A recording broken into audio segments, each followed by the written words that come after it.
شفیق الله غفاري په نړیوال جام کې څه کړي دي چې ورته نړیوال حیران شوي دي.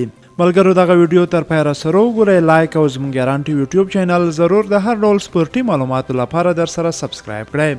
د سویلي افریقا په کوربه‌توب د 19 کلنو کم عمره نړیوال جام سیالیو کې تر دې دمه افغان ځوانو 19 کلنې کرکټ ملي لوبډلې په زړه پورې لوبې کړې او خپل ډي ګروپ کې لومړی 2 سیالۍ په ښه توپیر او له مخالفینو لوبډلو ګټلې دي. افغان 19 کلنې لوبډلې په 3 لوبو کې 2 سیالۍ له سویلي افریقا او اماراتو لوبډلو ګټلې او له کاناډا لوبډلې سره د باران له کبله مساوي پای ته ورسېدله. په دې جام کې د نورو هیوادونو پیاوړو لوبغاړو ترڅنګ افغان لوبغاړو هم خپله وړتیا ښودلې ده. د 19 کلنو څخه کم عمره نړیوال جام سیالیو کې د زیاتو ویکټو اخیستونکو بالرانو په لیست کې افغان ورو توپ اچوونکی شفیق الله غفاري تر دې دمه په لیست کې پاچاهي کوي. نوموړی په 2 ترسره کړل شویو سیالیو کې د 11 ویکټو اخیستلو سره د لیست په سر کې ځای لري. غفاري تر دې دمه په 11.1 اورونو کې 4 میډن اورونه ترسره کړي او یوازې 38 منډې ورکړي دي. 11 لوبغاړي له مخې پورته کړي دي. نوموړی همداشان د دغو اقتصادي توپ اچونه کې هم لومړی مقام له ځان سره لري. نوموړی په یادو لوبو کې په 2.1 منډو ورکولو سره تر ټولو غوره توپ اچونه ترسره کړې ده.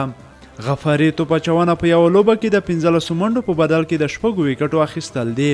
د زیاتو ویکټو اخیستونکو په لیست کې دوهم مقام بیا هندوستانی بینوشني سره دی چې 10 ویکټ یې اخیستي دي.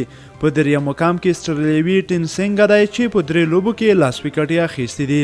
په 4م مقام کې افغان اصل انګلستانی لوبغاړی حمید الله قادري دی چې په 4 لوبو کې 10 ویکټ یې اخیستي دي. په یو لوبه کې ښه توپ اچونه د 40 منډو په بدل کې د 4 لوبغاړو سوځول دي. په یا ټورنمنټ کې بیا د زیاتو منډو جوړولو لیست کې سویلي افریقا 19 کلنې لوبډلې لوبغاړی بي پرسن دی چې په 3 لوبو کې تر دې دمه 245 منډې جوړې کړې دي. په یوه لوبه کې زیاتې منډې 121 جوړې کړې دي. همداشان نوموړی 214 توپونو سره مخ شوی، یو اصلیزه او یو نیمه اصلیزه لري. هغه یو 1.5 څلوریزې او 3 شپږیزې هم وهلي دي. ابراهیم زدران بیا په دغه لیست کې 6م مقام لري. نوموړی په 2 لوبو کې 9.50 سره 2.02 سټرایک ریټ سره په 193 توپونو 119 منډې جوړې کړې دي. یو لوبه کې زیاتې منډې 8 دي. شفیق الله غفاري په نړیوال جام کې د زیاتو ویکټو اخیستلو سره خپل لومړی مقام له ځان سره ساتلی دی.